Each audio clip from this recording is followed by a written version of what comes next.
Assalamualaikum warahmatullahi wabarakatuh. Selamat siang pemirsa TVRI Jambi dimanapun Anda berada, dan tentu senang sekali rasanya saya Doni Yusra dapat kembali hadir menyapa Anda dalam program Jambi Bicara, dan tentunya perkembangan kota Jambi sebagai pusat kota di Provinsi Jambi tentu merupakan hal yang menarik untuk dibahas perkembangan dan tentu kaitannya dengan dampak lingkungan dan tentu kaitannya juga dengan tata ruang yang tentu tidak bisa dilepaskan korelasinya dengan perizinan. Dan untuk masalah tersebut telah hadir di studio TVRI Jambi.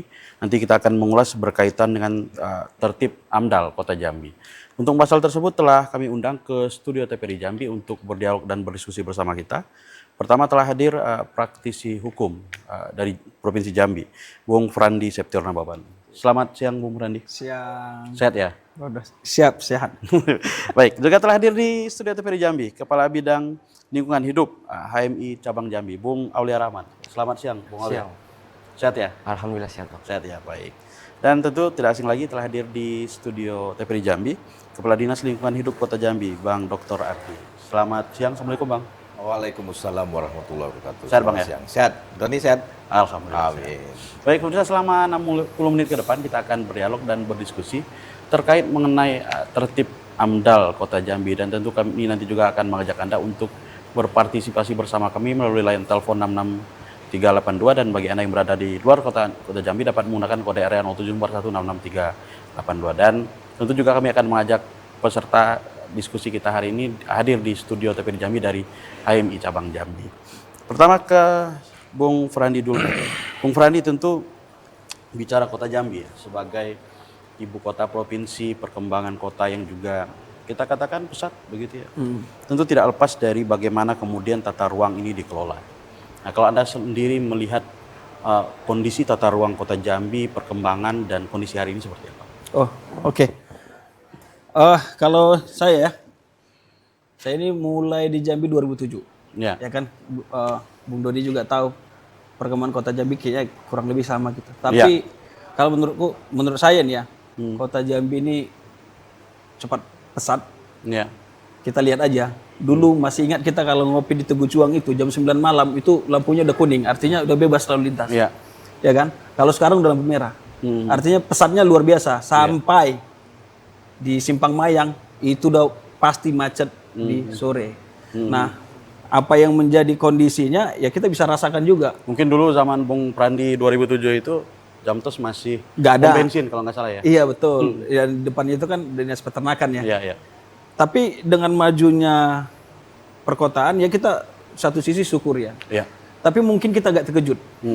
Mentata kelolanya ini agak, ya kita katakan tata ruangnya itu harusnya badan jalan itu agak ya 10 meter atau 20 meter lah dari ruko-ruko itu ya, agak besar, tapi sepertinya terkejut. Dan apalagi ada JPC. Ya kalau sedikit buka-bukaan sering demo kan. Banjir dikit, hujan dikit banjir. Nah itu perkembangannya. Atau ya, memang kondisi perkembangan itu memang tidak terprediksi sedari awal sebenarnya bakalan pesatnya pembangunan Kota Jambi begitu.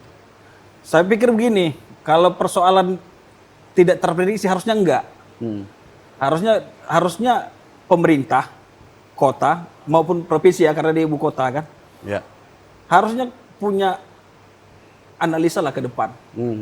Bahkan kalau kita cerita AMDAL ini, harusnya apapun izin usaha yang timbul itu wajib AMDAL dulu kan. Ya. Ya gunanya analisis mengenai dampak lingkungan hidup itu kan supaya mengantisipasi, sebenarnya langkah preventif, supaya ada supaya ada kajian agar pencegahan di kemudian hari, mau banjir, mau macet, apapun itu bisa diantisipasi. Ya. Seharusnya kalau kita bilang apakah terkejut, ya terkejut, tapi harusnya terantisipasi. Kan banyak orang-orang intelektual gitu kan. Kira-kira gitu seharusnya. Artinya apapun itu sebenarnya tidak ada alasan untuk tidak terbangun konsep perencanaan penataan kota seperti itu. Baik, kalau kawan-kawan HMI sendiri melihat pemerintah Kota Jambi sendiri, saat bicara keseriusan, ya tentu kita nggak tahu nih kalau kacamata teman-teman HMI. Sejauh mana melihat keseriusan pemerintah Kota Jambi sendiri dalam menegakkan tata ruang dan kaitannya dengan AMDAL juga tentunya. Jadi izin Bang ya. Jadi kami kan sebagai social control gitu kan. Ya. Sebagai pengawas, apalagi sekarang terjadi pelanggaran-pelanggaran AMDAL yang kita tahu. Bahkan bukan cuma sekedar JBC saja ya sampai saat ini kan. Dan banyak perusahaan-perusahaan, salah satunya Stokbel Batubara yang ada di Aurduri saat ini. Dan kami sekarang sebagai social control ikut mengawasi. Jadi banyak ini penyebab kayak dibangunnya JBC. Setelah dibangunnya JBC itu ada pernah 3 kali kebanjiran gitu. Berarti banyak pelanggaran di sini. Salah satunya ya di AMDAL. Kenapa bisa AMDAL ini izinnya dikeluarkan tanpa AMDALnya itu tidak standar gitu, tidak memenuhi standar. Kan itu jadi pertanyaan bagi kami para mahasiswa. Dan kami harap dengan diskusi publik ini ya kami bisa mendapatkan jawaban itu gitu nah. Jadi kan seperti di mana saat ini apakah memang di pemerintahan itu hanya mementingkan keuntungan dari perusahaan yang sekarang, tidak memikirkan dampak negatif yang besar pada saat ini gitu. Kami sebagai mahasiswa harus tetap mengawasi dan ikut andil dalam pembangunan tata ruang dan lingkungan hidup di Kota Jambi. Mungkin itu saja. Nah, sebelum ke Dr. Ardi, sebelum mungkin ditanggapi gitu ya. Dalam pengamatan teman-teman gitu ya. Konteks ketersediaan dan keberadaan AMDAL di beberapa kita katakan proyek maupun pembangunan di Kota Jambi itu berjalan menurut Anda? Artinya tersedia AMDAL-nya begitu. Kalau sampai saat ini mungkin AMDAL-nya itu tidak ada tersedia. Seperti sekarang banyak kayak saya perhatikan dan saya telusuri itu banyak pelanggaran AMDAL seperti saluran drainase yang sampai saat ini tidak memenuhi debit air yang tinggi. Ketika debit air yang tinggi itu masuk, tidak bisa ditampung oleh drainase itu sendiri. Seperti sumur resapan juga tidak ada gitu. Jadi itu yang sampai sekarang keresahan kami sebagai apalagi terutama dari HMI Cabang Jambi itu masih memantau sampai sekarang gitu. Baik. Mungkin Bang Ardi menanggapi? Ya, terima kasih. Oh, ini dia. Terima kasih Pak Pengamat Hukum, Pak Adi HMI. Kita coba berangkat dulu dari tema hari ini. Ya. AMDAL untuk Kota Jambi Bagian. Pemahaman terhadap analisis mengenai dampak lingkungan itu ini kan berangkat dari undang-undang tentang lingkungan hidup. Ya. Gitu kan. Kemudian ada turunannya, dulu ada PP 27 tahun 2012 tentang izin lingkungan. Dengan adanya Undang-Undang nomor 11 tahun 2020 tentang Undang Cipta Kerja, itu ada pengaturan Omnibus Law. Terus PP 27 dilakukan penyempurnaan menjadi PP 22 tahun 2021 tentang penyelenggaraan perlindungan dan pengelolaan lingkungan hidup. Di dalamnya termaktublah bagaimana perizinan di dalam mendapatkan persetujuan lingkungan untuk berkegiatan usaha. Untuk dipahami, di dalam perlindungan pengelolaan lingkungan hidup itu ada yang namanya dokumen lingkungan hidup, bukan AMDAL saja. Jadi dokumen lingkungan hidup itu ada 3 hal. Ada AMDAL yang memiliki dampak besar, ada UKL UPL yang ini dampaknya tidak terlalu besar, dan ada SPPL dampaknya mikro. Pahami ini dulu. Jadi semuanya jangan disebut AMDAL. Tidak. Jadi ada kriterianya. Nah, dari kriteria ini yang memiliki dampak besar tadi baru dikaji secara seksama dengan melakukan analisis. Analisis sesuai dengan kajian ilmiah. Ya. Nah, untuk bisa mendapatkan izin, maka ada ketentuan di dalam aplikasi OSS. Saat ini semua terintegrasi perizinan itu di PTSP. Nah, itu semua terintegrasi. Nah, di dalam pengelolaan lingkungan itu ada yang namanya berbasis risiko. OSS berbasis risiko. Jadi setiap kita melakukan pengurusan, lihat risikonya apa gitu. Nanti akan ada turunannya itu. Larinya kemana. Nah, itu dulu kita harus pahami mengenai dokumen lingkungan ini. Jadi bukan AMDAL, bukan satu-satunya. Bukan AMDAL semuanya. Jangan disebut AMDAL. Tapi ada kriterianya. Gitu. Ya. Ini yang memahami juga orang yang harus ikut kursus dulu mungkin atau kuliah dulu di ini kan gitu. Nah, dari sisi ini kembali ke tata ruang. Di tata ruang untuk bisa mendapatkan satu ketentuan aturan tata ruang, maka dia ada didasari dengan KLHS, kajian lingkungan hidup strategis. Wajib dia. Jadi dilakukan kajian lingkungannya semuanya, baru ini menjadi dasar untuk bisa menetapkan ruang.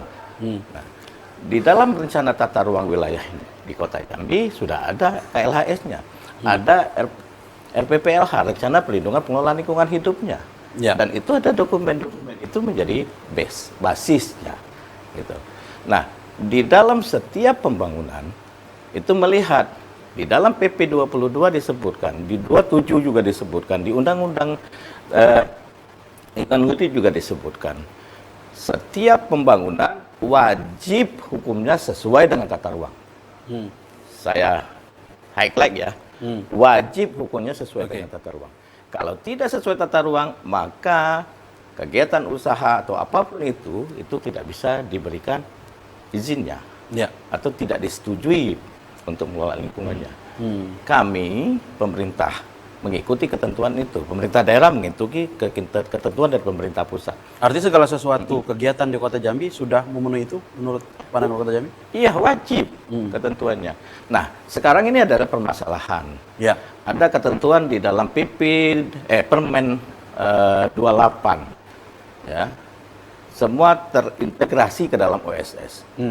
Ya. OSS itu langsung aplikasi yang langsung bisa diakses, siapapun bisa. Dan itu akan keluar sendiri, secara otomatis keluar dia. Nomor induk berusahanya, kemudian SPPL-nya akan keluar secara otomatis. Dan semua orang bisa mengakses itu? Bisa, tanpa pemerintah daerah mengetahui itu. Tahu-tahu sudah nanti keluar dari OSS. Nah, OSS RBA seperti itu. Nah, inilah yang kami juga melakukan sedikit kritik dengan pemerintah pusat. Pada posisi OSS sudah dikeluarkan, perizinan sudah dikeluarkan, terus pengawasannya dipaksakan kepada kita. Padahal kadang-kadang kita tidak tahu nih sudah keluar atau belum. Itu kewenangan perizinannya tetap di daerah? Kewenangan perizinannya dari OSS itu aplikasi, dari pusat. Oh, pusat? Iya. Tapi itu agak menarik pusat. ya. Kalau dalam hukum itu kalau kita tahu pernah dengar contrarius actus gitu ya. Iya. Siapa yang mengeluarkan yang itu yang mengawasi. Iya, siapa yang mengeluarkan itu mengawasi. Iya, gitu. Tetapi ada distribusi kewenangan sekarang sudah diberikan kepada daerah, kepada pemerintah untuk dapat melakukan pengawasan, membantu pemerintah pusat. Itu kondisi real yang terjadi saat ini. Nah, berkaitan dengan AMDAL yang disebutkan, beberapa kegiatan usaha yang besar-besar seperti tadi disampaikan JPC. JPC memiliki AMDAL. AMDAL itu dibahas oleh orang-orang yang ahli di dalam bidangnya. Ada ahli lingkungan, ada ahli hidrologi, ada ahli tata ruang, ada ahli sosial, ada ahli kesehatan masyarakat. Semua ahli itu berkumpul untuk membahas dokumen itu. Ya. Termasuk juga NGO dilibatkan di dalamnya. Baik. Nah, ada tim yang namanya tim uji kelayakan. Baik. Nah, kalau kami saat ini masih menggunakan Komisi Penilai AMDAL. Komisi Penilai AMDAL. Baik. Komisi Penilai AMDAL itu terdiri dari ahli-ahli yang memiliki kompetensi untuk dapat menguji dokumen tersebut. Terdiri dari orang-orang dari akademisi, dari Umbari, dari Jambi, dari Stikes, gitu. Itu yang terkumpul. Jadi kelayakan yang dikeluarkan oleh tim ini nanti dari sekretariat itu sudah bisa diuji, bisa dilihat. Gitu. Baik, mungkin kita tahan dulu, Bang. Yuk. Pemirsa jangan kemana-mana karena Jambi Bicara akan kembali setelah pesan-pesan berikut ini.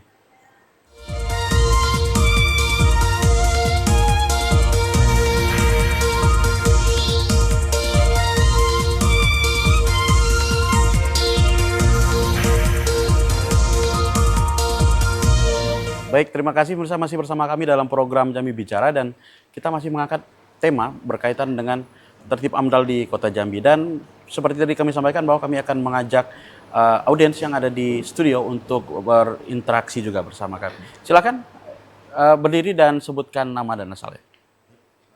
Pertanyaan singkat saja. Terima kasih. Saya dari HMI Cabang Jambi. Ya. Saya ketua bidang partisipasi pembangunan daerah. Ya, namanya? Jadi, Muhammad Faizal. Oke. Jadi memang hari ini saya juga cukup aktif dalam melihat perkembangan pembangunan Kota Jambi. Ya. Beberapa hari sebelumnya sempat diskusi di beberapa pihak.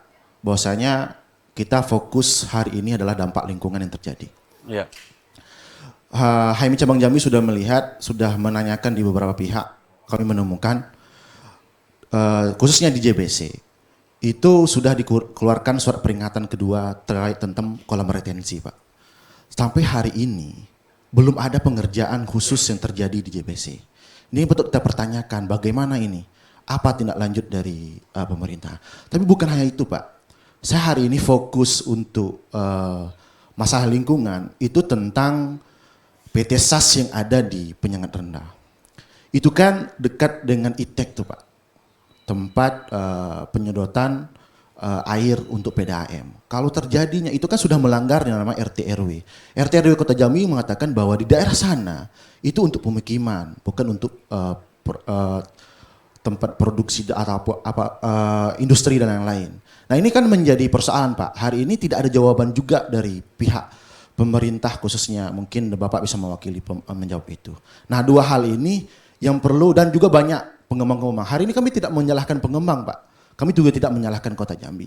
Tapi di sini kami hadir di sini ingin menanyakan bagaimana solusi terbaiknya.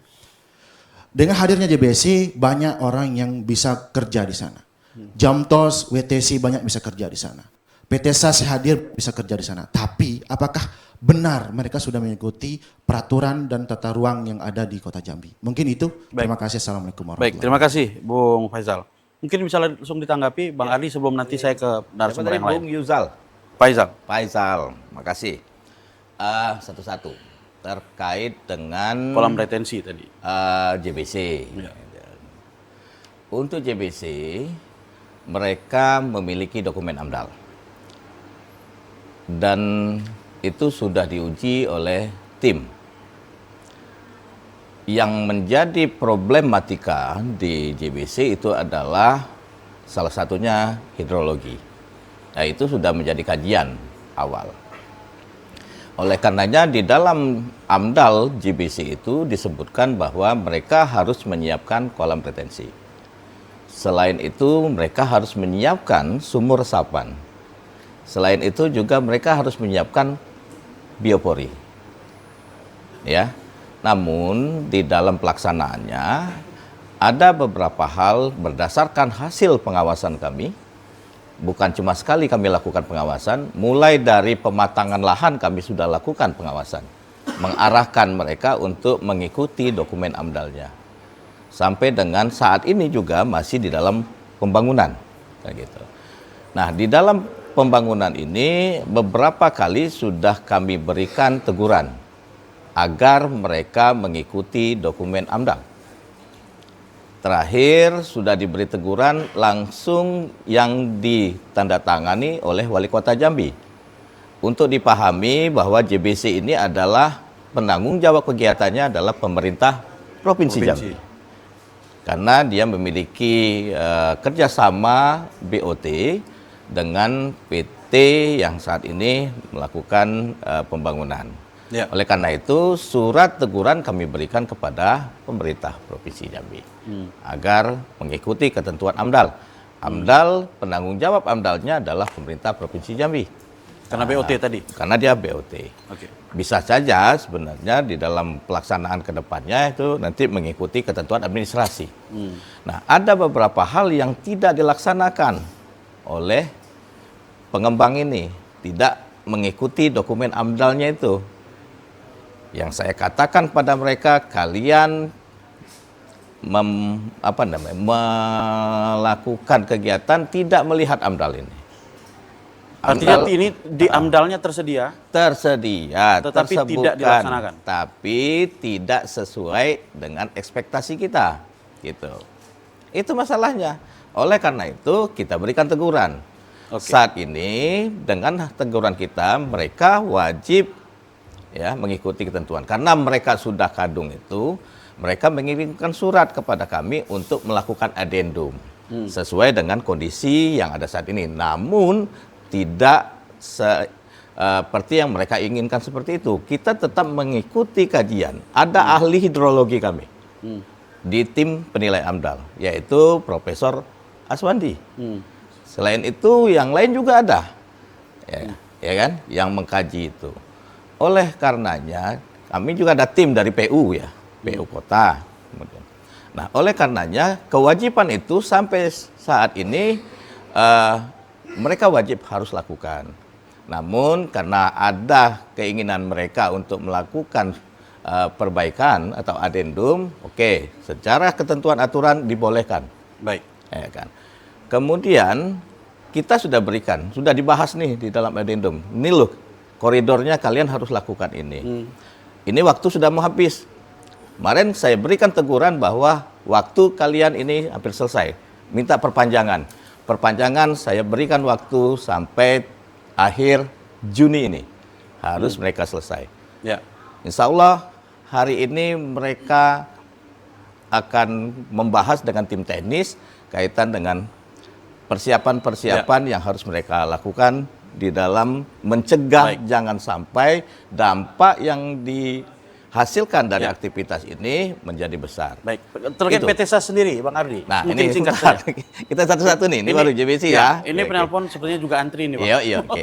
Terkait dengan PT SAS itu perizinannya dikeluarkan oleh Provinsi Jambi. Oke. Karena dia terletak di antara Kota Jambi dan Muaro Jambi, lintas kabupaten kota. Kalau lintas kabupaten kota terkait dengan kewenangan ada di provinsi. AMDAL-nya dimiliki, dikeluarkan oleh perizinan PTSP provinsi. Nah, kaitan itu tadi, siapa yang mengeluarkan izin, dia yang melakukan pengawasan gitu. Namun kaitan dengan ini kita juga memiliki tata ruang. Nah, perizinan yang dikeluarkan oleh pemerintah provinsi pada waktu itu, garis sempadannya, batas wilayah antara Kota Jambi dengan Muaro Jambi itu berbeda. Ya. Karena dengan peraturan Menteri Dalam Negeri nomor 10 kalau tidak salah saya, berubah batas wilayah. Sehingga yang dulunya masuk Muaro Jambi, sekarang masuk Kota Jambi. Itu di PT SAS nih. Dulunya ini Muaro Jambi nih, apa mereka sedikit yang di Kota Jambi. Sekarang berubah dia karena ada batas wilayah yang dikeluarkan oleh Permendagri itu.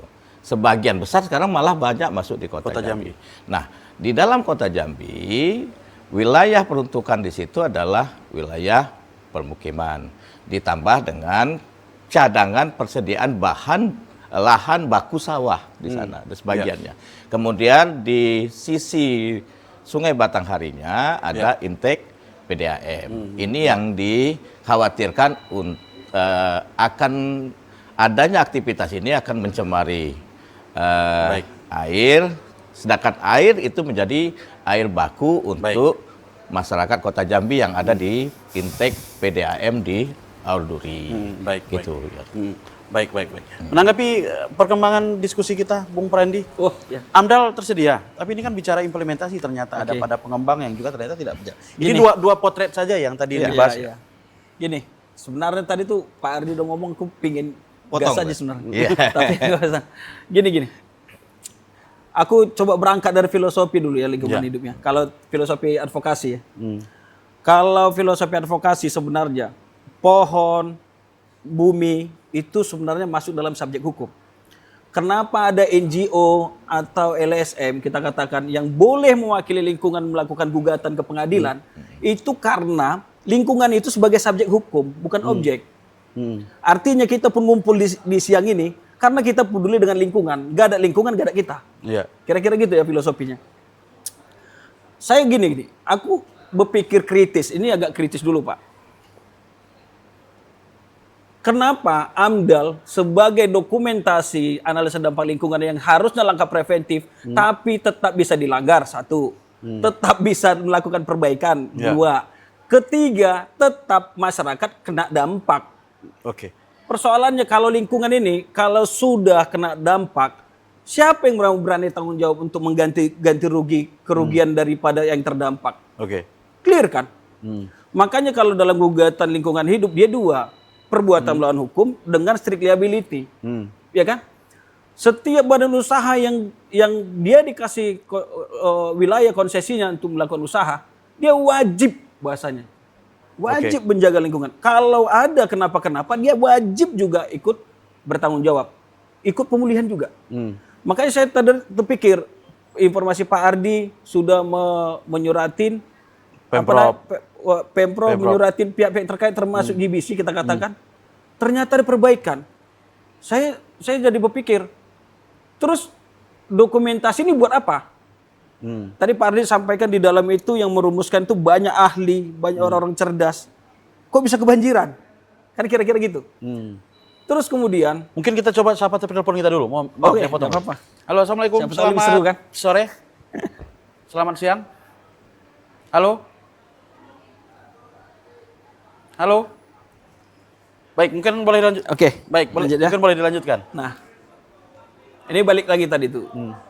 Nah, kemudian kita tahu sebenarnya, sorry ya, diskusi kita ini bukan tentang GBC hari ini. Iya. Tapi tentang AMDAL membuat Iya. kota bahagia kan kira-kira Iya, gitu. iya. Tapi memang fokusnya ke situ karena lagi seksi. Iya. Nah, kenapa lahan GBC yang dari dulu sengketanya antar Pemprov ke masyarakat klaim lahan, yang banyak cita-cita masyarakat itu gimana ceritanya kota Jambi ini bisa luang dengan penghijauannya. Ternyata bangunan yang dibangun, bukan penghijauan.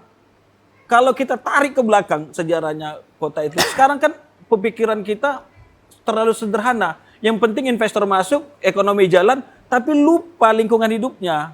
Ini aku maksud kan? Seharusnya kalau memang ekonomi jalan, investasi jalan, jangan lupa. Ya. Sebenarnya, contoh sekarang pergerakan lingkungan hidup nih. Sekarang kan sekarang mau dicanangkan hutan untuk karbo itu, Ya. ya kan? Dan dibayar supaya apa? Kita bisa menghirup oksigen. Kalau kita aja sakit ya, oksigen itu kita beli kan, real kan? Tapi oksigen yang hari ini kita hirup kan gratis masih. Coba kalau lingkungan hidup kita hancur, bayar kita. Nah, sebenarnya mahalnya lingkungan hidup ini bukan hari ini, Ya. besok gitu loh. Contoh, kalau GBC tadi sudah dikatakan terbangun bangunan itu tegak, tinggi menjulang ke atas. Kalau ternyata dokumen AMDAL-nya itu salah, keliru, mau nggak dia robohkan itu bangunan? Mau nggak dia ini? Kan rugi juga kan? Baik. Kenapa dibilang AMDAL itu penting? Sebenarnya kita kenapa tidak fokus AMDAL ya? Sebenarnya ada UKLPL yang disampaikan Bapak tadi. Banyak jenis-jenisnya. Itu tergantung juga siapa yang memberikan Ya. izin AMDAL-nya. Tapi yang saya maksud begini.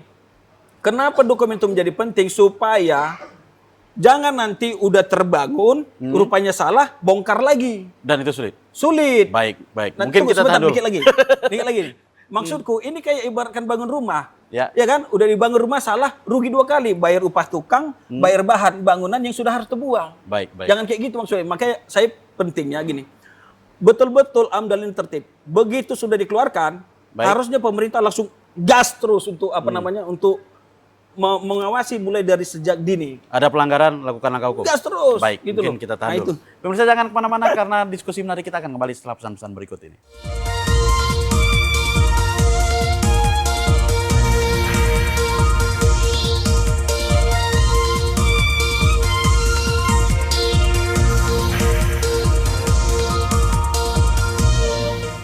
Baik, terima kasih pemirsa masih bersama kami dalam program Jambi Bicara dan kita masih membahas berkaitan dengan tertib AMDAL di Kota Jambi. Dan kami mengundang Anda untuk berpartisipasi bersama kami melalui line telepon 66385. Mungkin kita sambut dulu telepon kita terlebih dahulu.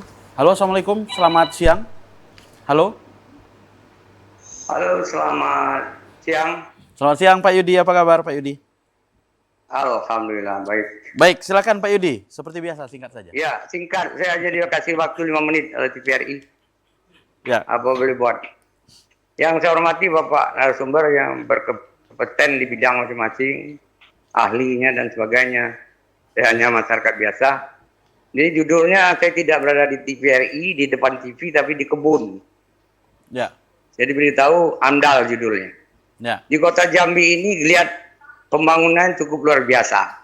Makanya pada hari ini publik bertanya apakah AMDAL ini tidak copy paste. Itu pertama. Mohon dapat dicek kembali terhadap bangunan-bangunan yang ada. Ya. Yang kedua adalah AMDAL Alin. AMDAL Alin ini ada korelasinya dengan jumlah misalnya hotel, jumlah kamar dengan parkir. Ya. Nah ini tidak pernah ada basement. Nah, tiap ada acara pasti meludak ke jalan. Tolong Pak Ardi ini ditinjau balik. Setiap hotel-hotel harus ada parkir. Karena tidak ada rasionya antara jumlah kamar itu dengan jumlah parkir. Ini amdal lalin ini. Jadi bodong ini menurut saya. Ditinjau balik. Yang ketiga berkaitan dengan apa namanya itu limbah, ya. Ya. Limbah industri hotel-hotel dan bangunan lainnya. Ini apakah sudah ada koordinasi yang ketat pengolahan limbah dari hotel-hotel itu untuk bekerja sama dengan perusahaan yang terkait berkaitan dengan limbah B3. Ini terhadap hotel, rumah sakit dan sebagainya. Ya. Saya rasa demikian yang bisa dapat saya sampaikan. Mohon ini dapat dipertimbangkan karena ini menyangkut masalah apa namanya Baik. itu clear and clean-nya Jambi Bahagia, Kota Jambi. Baik. Jadi kalau ini tidak ditanggapi hanya Baik. Terima kasih Pak Yudi. Mungkin karena keterbatasan waktu. Silakan audiens di studio singkat saja juga. Seperti biasa menyebutkan nama. Cik. Ya, langsung saja. Cik. Oke baik, Assalamualaikum warahmatullahi wabarakatuh. Ya. Izin memperkenalkan diri, saya atas nama Insan Rohman dari cabang PMI Kota Jambi. Izin bertanya, Bapak dan moderator. Intinya gini, bagaimana sih partisipasi masyarakat dalam proses mengenai AMDAL ditinjau dari proses regulasi sosial masyarakat. Contoh nih, jangan sampai AMDAL jadi masyarakat ribut. Jadi sebelum AMDAL jadi itu sudah ada mediasi atau diskusi bersama masyarakat. Nah yang kedua nih, sejauh mana sih proses dalam penanganan banjir di Kota Jambi? Karena resah kalau hujan Pak. Sekian, terima kasih. Baik. Mungkin kita ke Bung Aulia dulu, Aulia Rahman. Mungkin menanggapi diskusi kita tadi yang lumayan panjang, Bung Aulia. Oke Bang, jadi kalau untuk menanggapi Bang, saya lebih kritis salah satunya sih ke AMDAL juga. Yang ini kan kayak stokpil batubara kan bukan cuma masalah tata ruangnya juga Bang, tapi masalah kesehatan masyarakat juga. Dampak-dampak lain. Dampak-dampak lain juga, apakah memang pemerintah kita saat ini tidak memperhatikan itu? Kalau memang pemerintah tidak memperhatikan berarti pemerintah itu zolim dalam itu Bang. Tidak memikirkan kesehatan masyarakat. Yang pertama itu salah satunya balita. Itu ketika mobil masuk itu ke daerah pemukiman stokpil batubara, pasti banyak debu. Dan debu ini berdampak sekali kepada kesehatan masyarakat. Apalagi lansia juga Bang kan. Jadi ini yang saya khawatirkan, ketika memang perizinan ini dimudahkan hanya untuk alasan meningkatkan ekonomi daerah, itu sebuah tindak kezaliman kepada masyarakat. Nah itu dia Bung Aulia yang ingin saya dalami. Bagaimana pandangan Anda? Ini tadi kan dikotomi ya akhirnya antara lingkungan, kepentingan investasi. Bagaimana kemudian menurut Anda kita menjembatani dua hal ini? Ya kalau memang sekarang Bang, menjembataninya itu memang ini kan sebuah tanggung jawab dari pemerintah. Karena pemerintah yang memberikan izin. Dan sekarang kami selaku mahasiswa harus mendorong pemerintah itu untuk bertindak tegas kepada pelanggar-pelanggar yang sekarang Bang. Mungkin kami sebagai social control dan agen-agen perubahan, kami selalu mengawasi pemerintah ketika memang pemerintah itu tidak sesuai dengan jabatannya sekarang, dengan kuasanya sekarang, tidak bisa memberikan peraturan-peraturan daerah yang memang sesuai kepada pelanggar-pelanggar itu, maka kami yang akan turun aksi atau menyuarakan suara masyarakat itu sendiri Bang. Tapi pertumbuhan investasi setuju? Kalau pertumbuhan investasi setuju Bang. Tapi bagaimana kemudian isu-isu lingkungan dan dampak-dampak lingkungan dikaji sebagaimana mestinya seperti itu? Ya seperti itu Bang. Baik. Mungkin sekaligus menanggapi penanggap dan penelpon kita juga tadi, Bang Ardi. Dan tadi sempat disinggung AMDAL Lalin, apakah ada juga di bawah koordinasi Anda, Bang Ardi? Terima kasih Pak Yudi, dulurku, alhamdulillah ketemu di udara lagi. Terkait dengan ini banyak pembangunan yang dilakukan. Kemudian terkait dengan limbah, terkait dengan parkir. Ya, AMDAL Lalin. Nah, kaitan dengan AMDAL Lalin itu ada di kewenangannya perhubungan. Termasuk juga itu dia akan mengkaji SRP namanya, Satuan Ruang Parkir, yang harus dimiliki oleh setiap kegiatan usaha yang akan membangun usahanya. Nah itu ada kajiannya. Kajian AMDAL Lalin ini nanti diintegrasikan ke dalam AMDAL. Jadi satu bagian yang akan menjadi pengelolaan dan pemantauan yang aku dilakukan. Karena di dalam AMDAL itu ada namanya RKL RPL atau rencana pengelolaan lingkungan dan rencana pemantauan lingkungan. Ya. Mereka harus melakukan pemantauan setiap kali setiap kegiatan usahanya itu dilakukan. Ada yang setiap bulan dia lakukan, ada yang setiap hari dia lakukan pemantauan.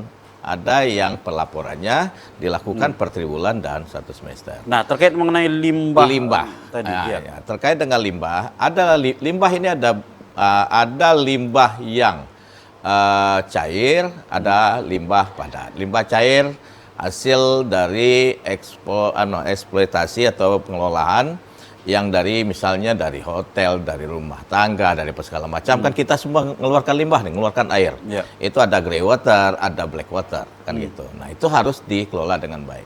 Di kegiatan usaha diwajibkan harus memenuhi baku mutu lingkungan. Jadi ada kualitas air yang diwajibkan kepada kegiatan usaha itu untuk tidak lebih dari yang dipersyaratkan. Oke, mungkin kalau boleh saya konkretkan, Bang Ardi. Tadi kan artinya mungkin saya berhipotesa bahwa sama seperti AMDAL tadi, bahwa ya dokumen mungkin lengkap. Termasuk mungkin tadi kita berbicara mungkin teknik pengelolaan limbah mungkin juga tersedia. Pertanyaannya mungkin juga sama dengan AMDAL tadi. Implementasinya seperti apa? Implementasinya kewajiban yang mereka lakukan. Pemerintah memberikan sanksi terhadap itu. Jadi Dalam hasil pemantauan sendiri? Pemantauan.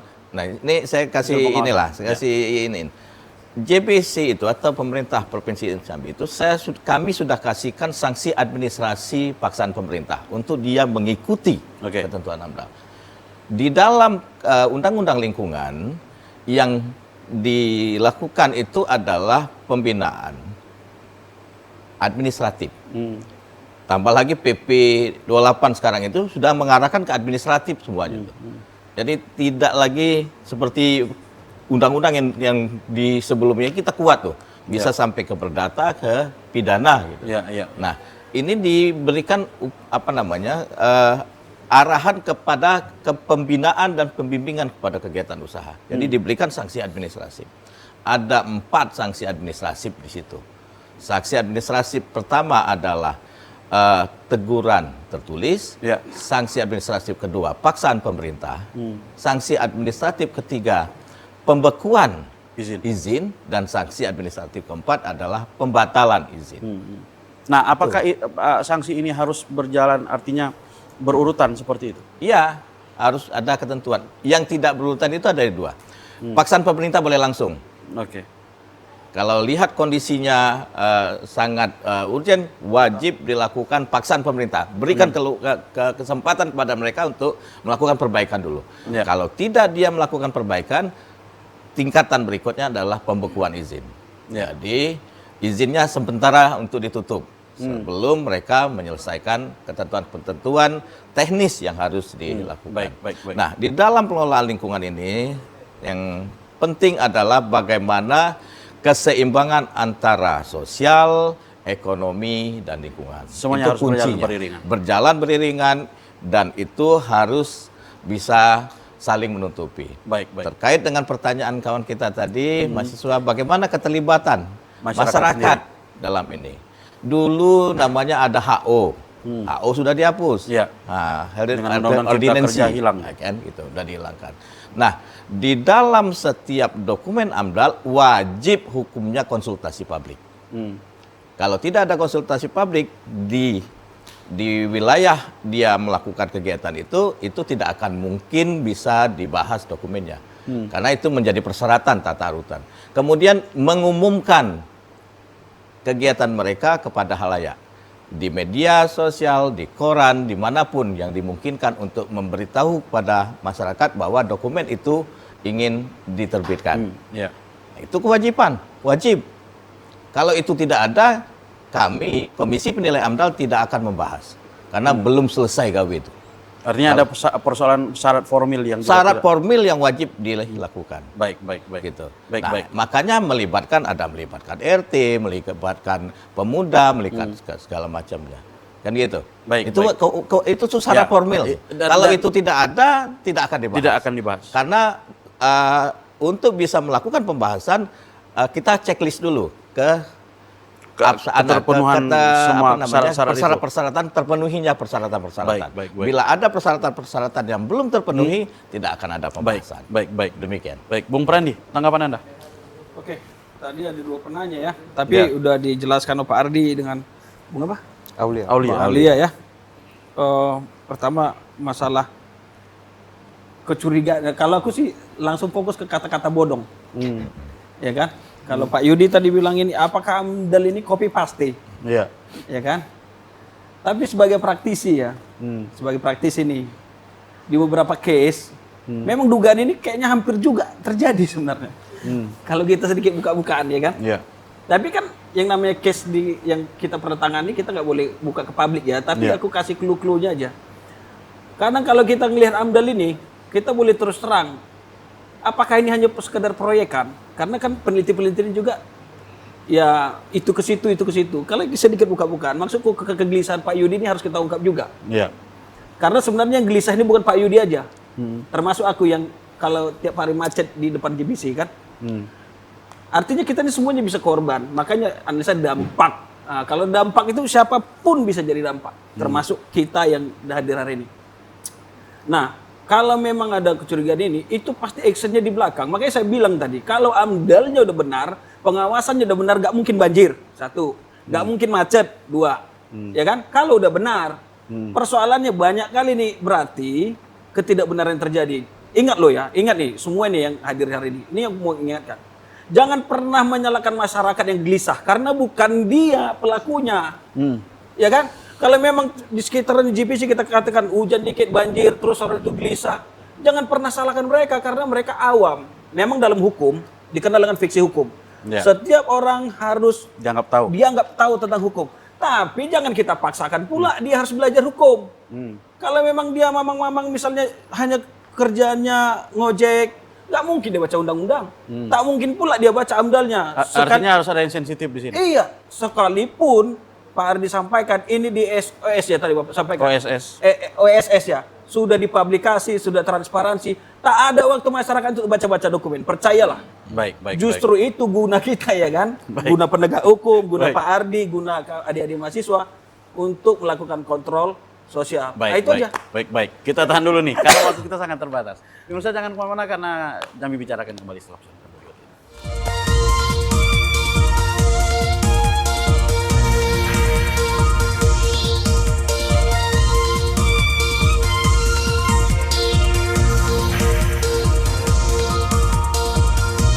Baik, terima kasih pemirsa masih bersama kami dalam program Jambi Bicara dan tentu pembahasan yang sangat menarik dan waktu yang juga sangat betul-betul terbatas. Baik, menutup diskusi kita hari ini, Bang Ardi mungkin pesan-pesan Anda singkat saja. Terima kasih. Pemirsa sekalian, apabila kita ingin melakukan pembukaan kegiatan usaha, harus kita perhatikan dampak yang akan dihasilkan. Salah satu dampaknya itu yaitu dampak sosial, dampak lingkungan, dan dampak ekonomi. Ada dampak positif, ada dampak negatif. Nah, dampak negatif harus kita minimalkan. Oleh karena itu ada yang namanya dokumen lingkungan. Dokumen lingkungan itu ada AMDAL, ada UKL, UPL, dan SPPL. Dokumen lingkungan bukan menjadi pajangan, tetapi dokumen lingkungan harus menjadi panutan atau yang harus dilakukan pengelolaannya. Wajib selalu dibuka-buka karena di sana ada pemantauan dan ada pengelolaan yang harus dilakukan. Dan itu sudah dipersyaratan. Semoga pemirsa yang akan membuat kegiatan usaha mengikuti ketentuan ini. Jadi jangan jadikan dokumen lingkungan itu hanya sebagai pajangan. Baik, terima kasih. Bung Aulia, pesan-pesan Anda mungkin tanggapan Anda. Oke, kalau dari saya harap pemerintah saat ini bisa memberikan solusi bagi dampak besar yang terjadi di lingkungan di Kota Jambi. Dan saya harap juga mahasiswa-mahasiswa selaku aktivis lingkungan juga dari kawan-kawan Mapala, pecinta alam semuanya harus ikut terlibat untuk mengawasi lingkungan di Kota Jambi, gimana dampak negatif yang sudah terjadi dari pembangunan-pembangunan usaha, dari yang sekarang bisa kita lihat juga banyak terjadi bencana-bencana alam akibat itu. Mungkin itu saja, Bang. Baik. Bung Prandi? Oke. Kata pamungkas Anda? Sebelum closing statement ya, aku makasih nih Pak Ardi, makasih dengan dari kawan siapa Aikal ya? Aulia dari kawan-kawan HMI sudah melakukan acara ini dan termasuk Bung Doni. Agak enak diskusinya, tapi closing statement begini. Selagi kaki kita memijak bumi, nafas kita menghirup oksigen, mati pun menyatu dengan alam, kita wajib menjaga alam. Itu Ya. aja. Itu aja, singkat Itu gitu aja. Baik. Oke. Baik, terima kasih atas kehadiran. Kita berikan aplaus dong buat para narasumber kita. Terima kasih atas wilayah Bang Ardi, Sip.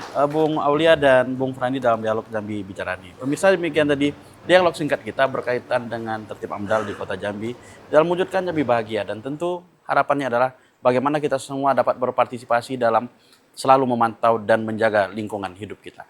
Saya Doni Yusra undur diri dan kita akan jumpa lagi minggu depan. Assalamualaikum warahmatullahi wabarakatuh.